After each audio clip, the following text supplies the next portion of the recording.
conosco, continue conosco, nos traga a paz que todos nós desejamos, almejamos e estamos dela necessitados. O nosso assunto de hoje, promessas.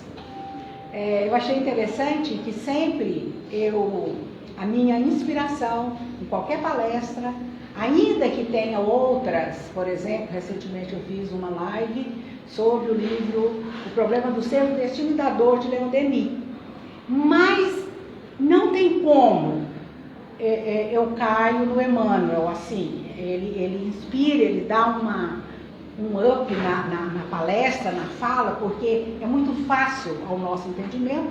Nós estamos muito habituadas a ele e à sabedoria dele, que nos ajuda muito.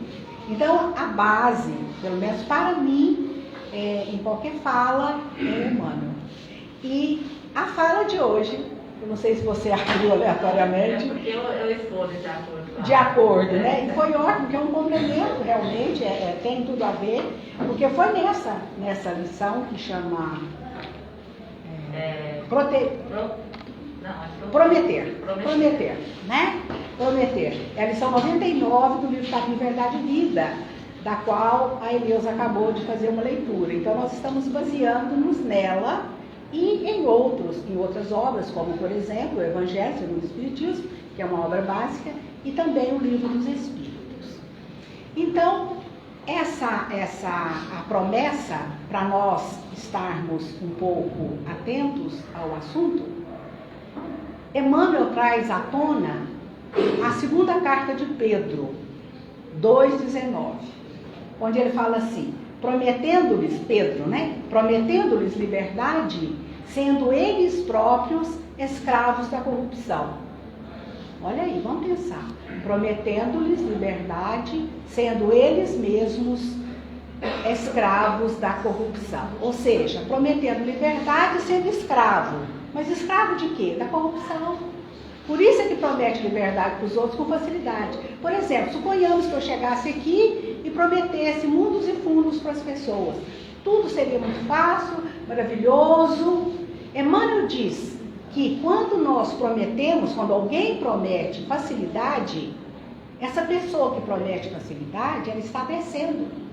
Por que ela está descendo? Porque subir é difícil, exige esforço, exige compenetração, exige conhecimento, exige uma série de informações e de boa vontade, de esforço tão grande que se torna uma coisa difícil. Por isso é difícil evoluir. Por isso é que nós não evoluímos o suficiente numa única encarnação. Muitas vezes nós sequer evoluímos significativamente numa única evolução. Então a nossa jornada é milenar. Nós não sabemos há quanto tempo nós estamos atuando na Terra ou além dela, né? Há quanto tempo nós saímos das mãos do Criador, simples e ignorantes, todos nós. Há quanto tempo nós estamos jornadeando pelo mundo, ou pelos mundos, por outros orbes também, né? Quantas experiências nós já passamos, nós não temos ideia. Ninguém tem ideia. Então, quando alguém começa nos prometendo alguma coisa, ou se nós cometemos esse abuso de prometer alguma facilidade para os nossos irmãos, nós estaremos errados. Nós estaremos recaindo em erro. Por quê? Porque nós não podemos prometer alguma coisa que nós não possuímos. Como assim? Prometer liberdade, prometer facilidade, sendo que a vida é difícil. O que é que nos interessa, por exemplo, alguém nos prometer alguma facilidade, se nós sabemos que aquela pessoa é escrava, é serva de corrupção?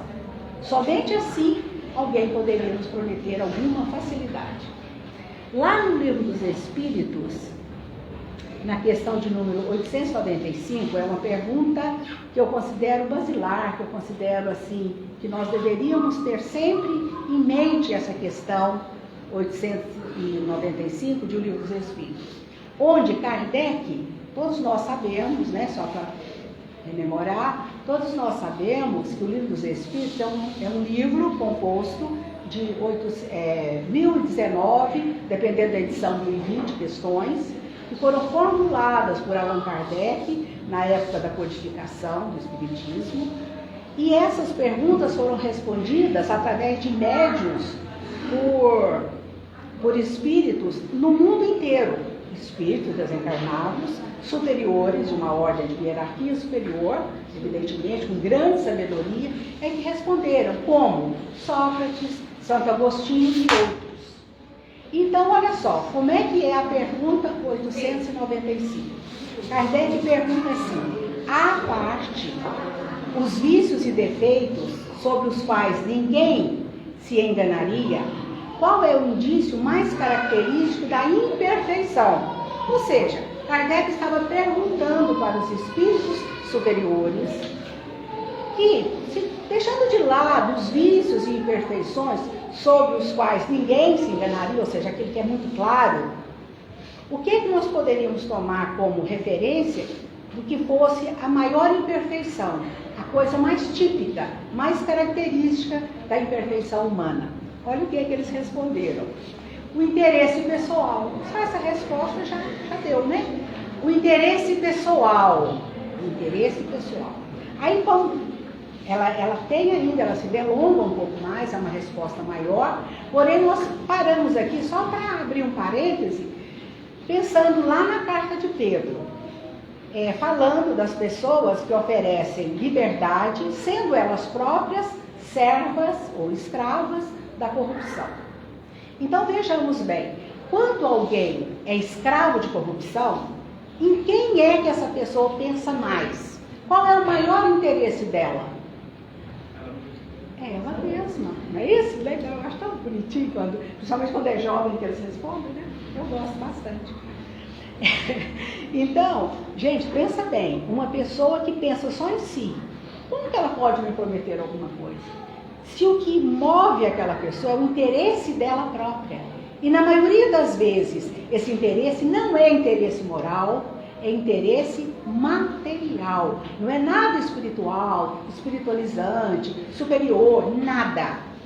Geralmente, as pessoas que são escravas da corrupção, elas visam bens materiais, coisas aqui da terra, que nós sabemos que as coisas aqui da terra nos ajudam em muitas épocas, em muitas ocasiões. Nós necessitamos da casa, do dinheiro, da comida, nós necessitamos, porque temos sim uma vida animal, uma vida material, mas não é só. E não foi isso que nós viemos aqui fazer. Nós viemos aqui para progredir enquanto espíritos imortais que somos. Por isso é importante nós termos uma bagagem superior, que não vise apenas os interesses materiais e que não visemos apenas o nosso próprio interesse, porque isso denotaria a nossa fragilidade diante daquilo que realmente nós viemos fazer, a nossa precariedade, a nossa indigência espiritual quando nós pensamos só em nós. Aquela história do egoísmo, do orgulho, da vaidade de toda a fileira de filhos, né? Do egoísmo e do orgulho, viriam atrás disso daí, do interesse pessoal. A pessoa que é egoísta, ela só pensa em si. Portanto, o interesse pessoal dela é grandemente usado e abusado em todas as circunstâncias da vida dessas pessoas. Por isso, nós não devemos acreditar em facilidades para o nosso progresso. Nós vamos encontrar dificuldade e nós vamos ter o incentivo de seguir as pessoas que aprendem a lidar com as dificuldades, aprendem com as dificuldades, com as dores, com as vicissitudes, com as adversidades, aprendem e se tornam melhores. Quer dizer, a pessoa que sofre e se torna melhor, ela é digna de ser seguida. Porque ela não está pensando só em si, ela está pensando principalmente na evolução espiritual, na evolução moral, na evolução ético-moral, né? Então, seguindo aqui, repetindo a pergunta, só para ativar a nossa memória, pergunta 895 de O Livro dos Espíritos. À parte os vícios e defeitos sobre os quais ninguém se enganaria, qual é o princípio ou indício mais característico da imperfeição? Pergunta de Kardec, e os Espíritos responderam: o interesse pessoal. Ponto. E continuaram: as qualidades morais são assim como a douração de um objeto de cobre, que não resiste à pedra de toque. Um homem pode possuir qualidades morais que o fazem para o mundo uma pessoa de bem. Mas essas qualidades, embora representem um progresso, elas não suportam, em geral, certas provas e basta ferir a tecla do interesse pessoal para se descobrir o fundo. Por isso se compara com a adoração, né, nosso aperfeiçoamento moral. Eles comparam, os espíritos comparam com a adoração de um pobre. Pega o pobre, que é um metal menos nobre, e vai dourando, com camadas de ouro, por exemplo, né? E não resiste essa camada, ela é fina e vai se sobrepondo à medida que a pessoa vai evoluindo, vai ficando mais dourada, vai tendo mais valor, vai tendo mais luz espiritual, né? Então, por isso eles fazem essa comparação material.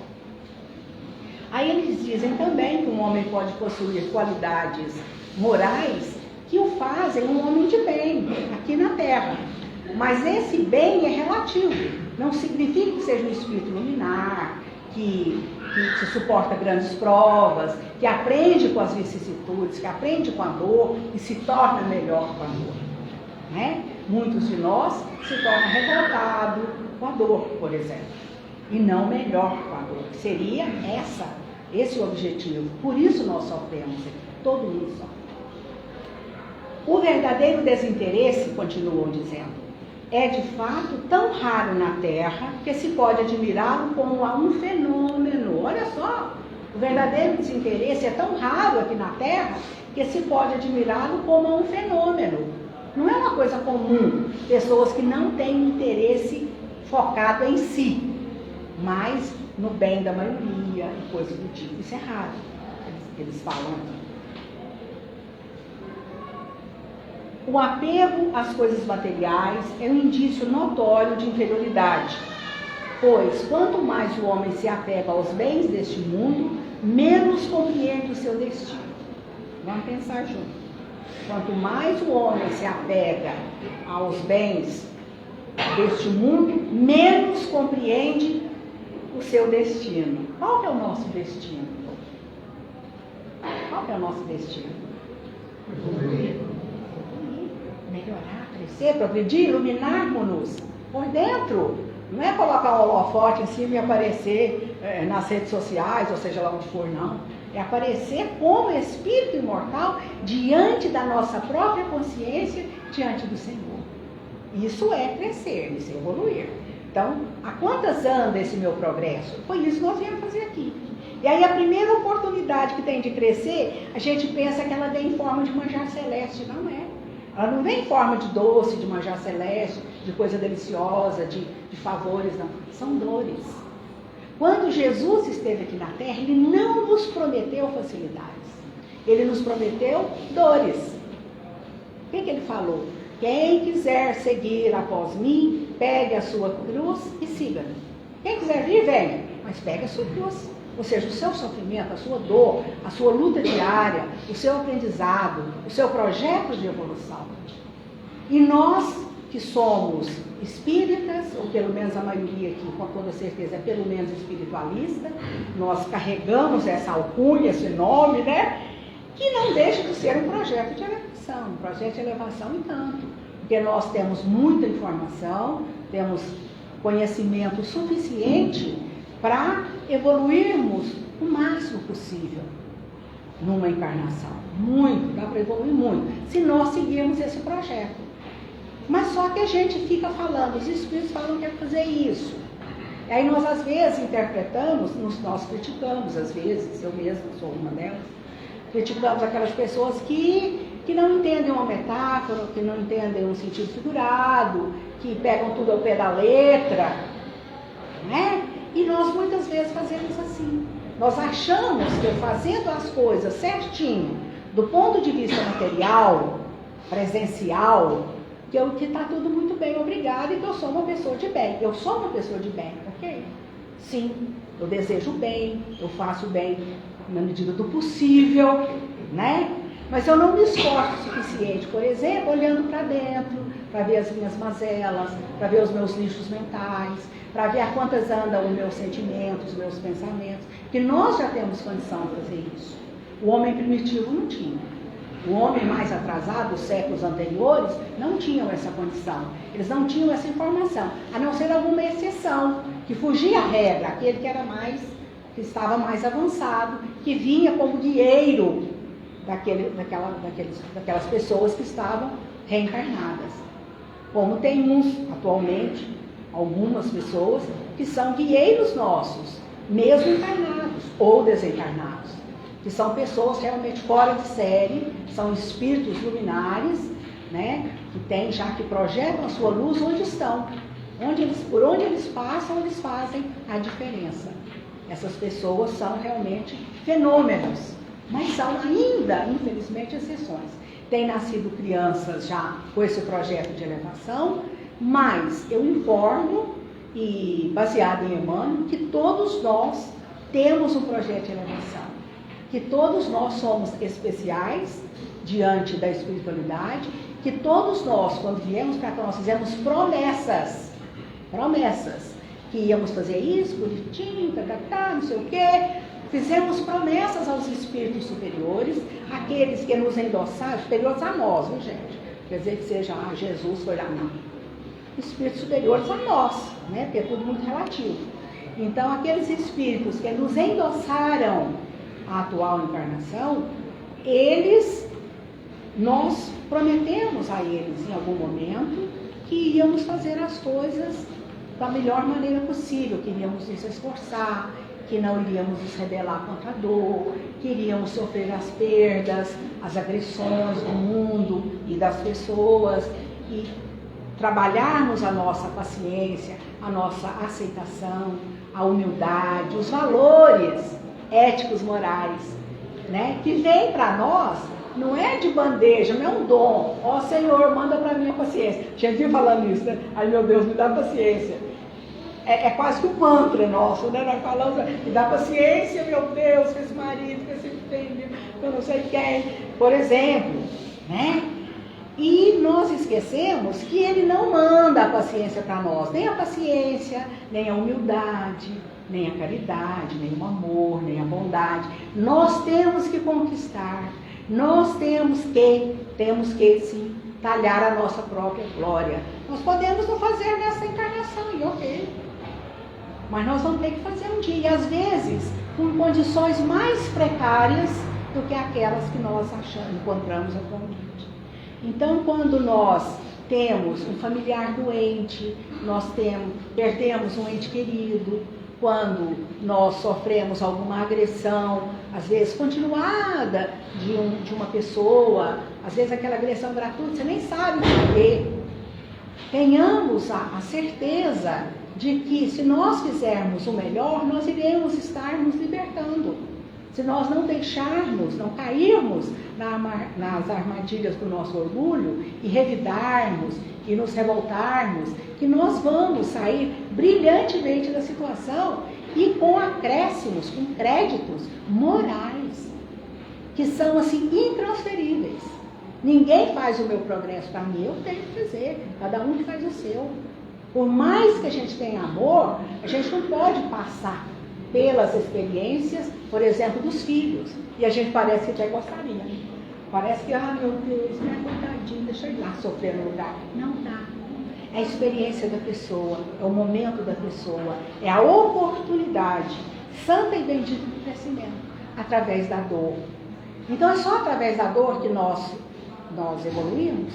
Não, não só. Mas no atual momento, como nós estamos num fim de ciclo, né? De passando, deixando, vamos dizer assim, de um mundo de provas e expiações, passando para o mundo de regeneração, evidentemente não é um salto assim, né? Uma data precisa, mas é um período, é um processo mais ou menos longo, a gente percebe que está chegando realmente a hora de grandes provações que nós já estamos passando. Né? Então é preciso nós termos um pouco de compenetração, um pouco de sabedoria e saber que nós prometemos e até pedimos, suplicamos até muitas vezes a oportunidade de passar, por exemplo, pela pandemia, por essa carestia toda que está, essa carência financeira que está acontecendo no mundo todo, né? São oportunidades. Mas qual que é a minha atuação? Só rezar para passar? Também. Mas, sobretudo, agradecer a Deus a oportunidade e procurar ter firmeza e grandeza de alma. Que a gente nem sabe o que é isso. Eu, por exemplo, não sei o que é isso. Mas a gente vai buscando. E é da lei natural que quem busca, acha. Então é natural que nós achemos se nós buscarmos. Por isso a gente sempre bate na tecla. Vamos fazer da nossa parte. Vamos buscar o melhor. Mesmo que eu não saiba, busque. Busque a resposta em si mesmo. E nos acontecimentos, observe os acontecimentos em torno e procure responder para si mesmo. O que é que eu vim fazer aqui? Qual que é a minha atitude adequada? Qual seria a melhor atitude a ser tomada em determinada situação que nós nos encontramos? O que eu posso fazer de melhor? Como eu posso fazer para ajudar o próximo? Sim, mas a mim também, na minha evolução, porque ajudando o outro, eu estou me ajudando em primeiro lugar. Maltratando o outro, eu estou me maltratando em primeiro lugar. Então, sempre tendo essa coerência de saber o que é que eu estou fazendo e por que é que eu estou fazendo. Se eu vou dar um copo d'água em nome de Jesus, eu estou fazendo uma coisa em nome de Jesus. E eu posso perfeitamente aceitar esse benefício e entender que isso é um benefício. Estou fazendo de boa vontade. Estou pedindo a Jesus que essa água seja abençoada, mais do que naturalmente a água já é uma bênção, né? E ofertar para alguém que esteja com sede o remédio para o doente, o curativo, o socorro, qualquer que seja ele, a palavra amiga, né? A aceitação dos processos de dor, porque muitas vezes nós até falamos, aconselhamos os outros, mas nós não nos aconselhamos. Nós não temos ainda o hábito rotineiro, automático, de aconselharmos a nós mesmos. Ou seja, conversar conosco, sabe? Ver o que é que eu estou precisando de melhorar, como que eu posso agir melhor, o que eu posso fazer para ter mais paciência. E a gente fica pedindo a Deus paciência, mas eu não me esforço, né? E a gente começa a ter oportunidades grandes, testes grandes de paciência, e a gente não se sai bem. Muitas vezes nós não nos saímos bem, porque não é fácil. É aquela história que Emmanuel falou. É difícil subir. Para evoluir, nós estamos numa subida. É uma escalada íngreme. É assim, ó, retão. A montanha horrível, grande. E nós temos que chegar no topo. Mas não precisa ser amanhã. Mas nós temos que chegar no dia. Então, quanto antes eu começar a entender isso e fazer o meu esforço, mais cedo eu vou chegar lá. Não é? Evidentemente, numa única encarnação, muitas vezes nós sequer percebemos. Mas quando a gente começa a pensar nisso, falar no assunto, estudar sobre o assunto, ler sobre e se interessar sobre o assunto, que é o si mesmo, o autoconhecimento, nós melhoramos bastante. Porque aí a gente vai ver não só a boniteza que nós somos por fora, mas a boniteza que nós somos por dentro e também a fealdade que nós ainda temos na nossa alma, né? A escuridão que nós ainda temos, as sombras que nós ainda temos, né? Principalmente, tudo, pode-se dizer, a base de todo o mal é o nosso orgulho, o nosso egoísmo, que aí gera um monte de frutos, como a vaidade, como algumas maldades, como aquela perversidade de achar que tudo eu em primeiro lugar, ou seja, o tal do que chama número 9, o tal do personalismo, a preponderância sobre os outros, a competitividade exacerbada, né? As próprias empresas, quando são principalmente capitalistas, elas incentivam a competitividade. Ah, porque tem que ter, tem, num certo sentido, sim. Mas e com relação a nós próprios? Qual que é o meu nível de entendimento? Então eu só vou superar o outro, e aí? Então a vida não é só isso, só ganhar. E só ganhar coisas materiais. Mas principalmente fazer douração da nossa alma, né? Que é o espírito encarnado. É isso que nós viemos fazer aqui.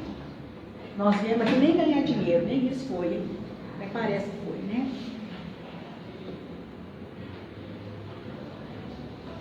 Então nós devemos desconfiar de todas. Eu poderia pegar essa água? Eu já peguei. Já peguei, né? É para você. Não, tá, obrigada.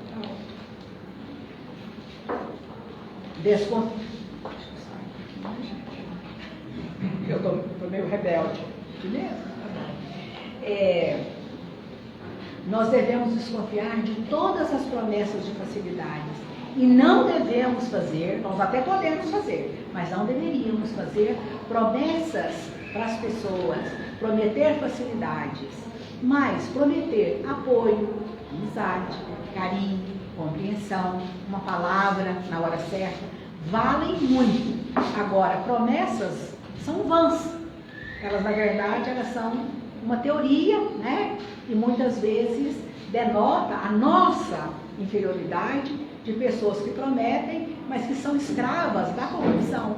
Porque muitas vezes, quando nós prometemos, nós estamos, na verdade, pensando em nós, em levar alguma vantagem com aquela promessa, fazer uma barganha, coisa do tipo, né? Muitas vezes isso advém de uma corrupção que nós, muitas vezes, não percebemos que temos. O que foi que Jesus nos prometeu? Dores, cruzes, aprendizado, mas também a glória final, porque todos nós estamos destinados à glória. Mas aí a gente vai trabalhar vidas e mais vidas e mais vidas, sofrer sucessivamente, pensando bem, é triste, né? A gente pensa, é triste. Sofrer sucessivamente para depois, lá daqui a séculos, eu me tornar um espírito luminoso, bondoso, superior, coisa do tipo.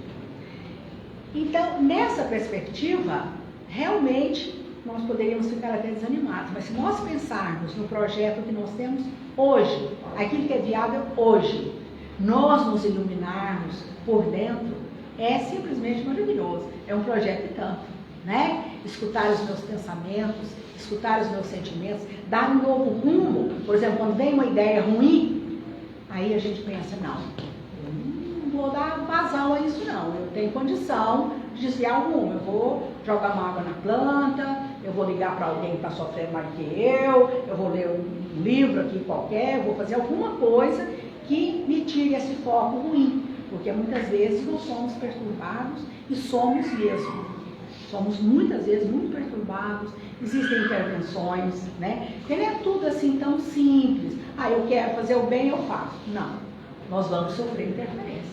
Então, não sejamos pessimistas.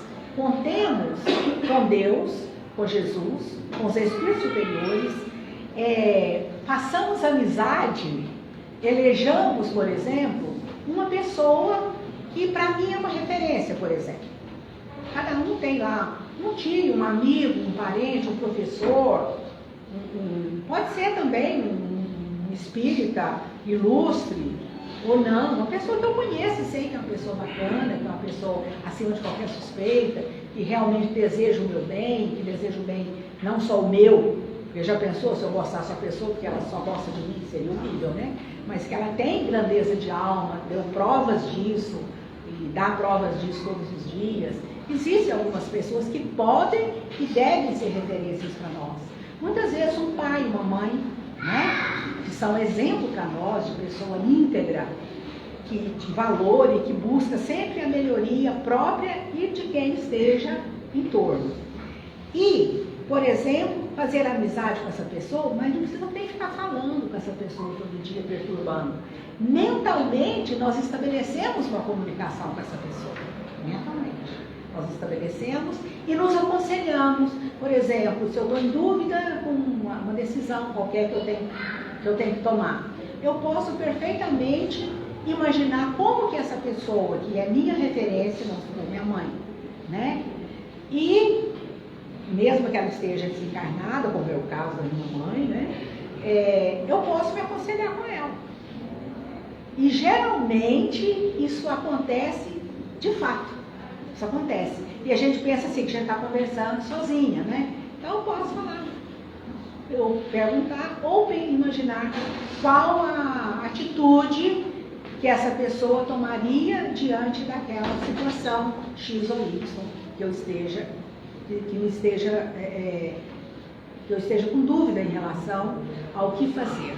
Então é muito interessante, isso é muito prático Inclusive no livro do Leon Denis, O Problema do Ser, do Destino e da Dor, quando ele fala da dor, e ele fala, inclusive, dessa, que é a última parte, ele fala, inclusive, dessa questão de nós elegermos uma pessoa para nos ajudar.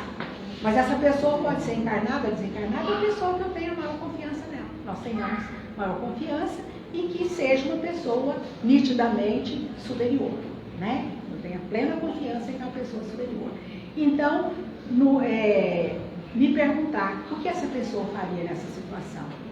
E aí sim eu tenho a resposta, porque a gente acaba sabendo que aquela pessoa, a gente sabe, porque conhece a pessoa, que ela teria uma atitude adequada às situações mais periclitantes, né?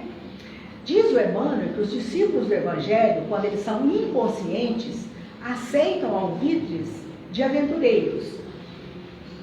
E quando eles aceitam esse palpite, esses alvitres de aventureiros, é porque eles não aprenderam a lição viva do trabalho próprio. Ou seja, ao invés de eu ficar culpando, transferindo a minha responsabilidade dos meus problemas para uma pessoa que porventura tenha me aconselhado, eu devo me responsabilizar pelos meus atos. Porque, embora muitas vezes as pessoas dão palpite, dão mesmo que a gente não peça as pessoas que costumam dar, e tudo bem, é isso mesmo, faz parte, é aí que nós treinamos o nosso bom senso, né? A nossa aceitação, a nossa educação e tudo mais, nessas modalidades da rotina da sociedade, nós acabamos tendo um treinamento e tanto. E aí, diz Emmanuel que quando nós aceitamos esses alvitres, que são muitas vezes errôneos, muitas vezes até são maldosos, às vezes a pessoa nem gosta muito da gente, dá um palpite ruim, e se eu sigo aquilo e a coisa fica ruim, a responsabilidade é exclusivamente minha. Porque a gente tem uma noção muito grande, nós temos a noção sim, da pessoa na qual nós podemos de fato confiar, né? E se nós temos ainda necessidade, porque não deveria nem ser assim, se nós ainda temos necessidade de consultar alguém, que consultemos as pessoas mais adequadas, da máxima confiança particular nossa, né? E ele diz que quando nós temos muito essa coisa de pedir opinião, é que nós não acreditamos na força do trabalho próprio, que é o que deveria ser o nosso dia a dia. Eu estou precisando de uma coisa, eu tenho que trabalhar por aquilo. Eu não preciso esperar que alguém fale para mim. Se eu já sei que eu preciso fazer alguma coisa, que eu faça aquela coisa, né? Diz o Emmanuel também, nessa lição 99, Caminho, Verdade e Vida, os fazedores de revolução e donos de projetos absurdos prometem maravilhas, mas são servos de propósitos inferiores. São aqueles tais que só pensam em si. E quando eles ficam prometendo mundos e fundos, na maioria das vezes, eles são cheios de propósitos inferiores. E quem acreditar, quem cair, é porque também está num nível semelhante, e aquilo é uma experiência infeliz, que a pessoa cai pela própria inaceitação de si mesmo, né? E preguiça também de trabalhar, então quer pegar um atalho e muitas vezes esse atalho é ruim. Diz Emmanuel, não creiam em salvadores que não demonstrem ações que confirmem a salvação de si mesmos. Não creiam em salvadores que não demonstrem ações que confirmem a salvação de si mesmos. Ele diz que nós fomos criados para a luz, para a ascensão, mas só é fácil descer. Então, se nós temos um projeto de elevação, é um projeto de subida, e uma subida difícil, mas convém, e é muito bom que nós façamos essa subida, esse trajeto.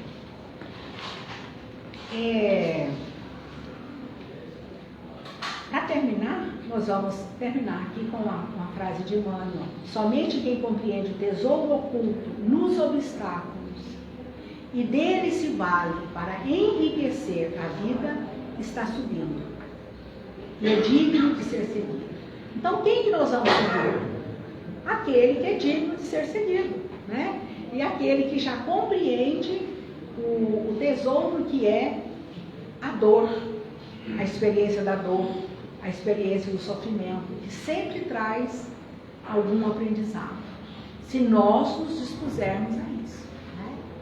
Então, que Jesus nos abençoe, nos clareie por dentro, para que nós possamos ver aquilo que nós precisamos ver, que possamos ver em nós e nos outros, e que nos outros nós possamos ver apenas aquilo onde nós possamos ajudar, se isso for possível, não é? Mas que nós nos ajudemos tornando-nos melhores. E assim conosco nós conseguiremos levar alguns que estejam por terra, principalmente os entes queridos. Muito obrigada a todos, uma boa noite, que Jesus nos abençoe. Obrigada, Maria Helena, pela excelente mensagem que você nos trouxe hoje. E ficou a lição, né? Vamos desconfiar daqueles que nos prometem facilidades, né? Essa é a lição que fica.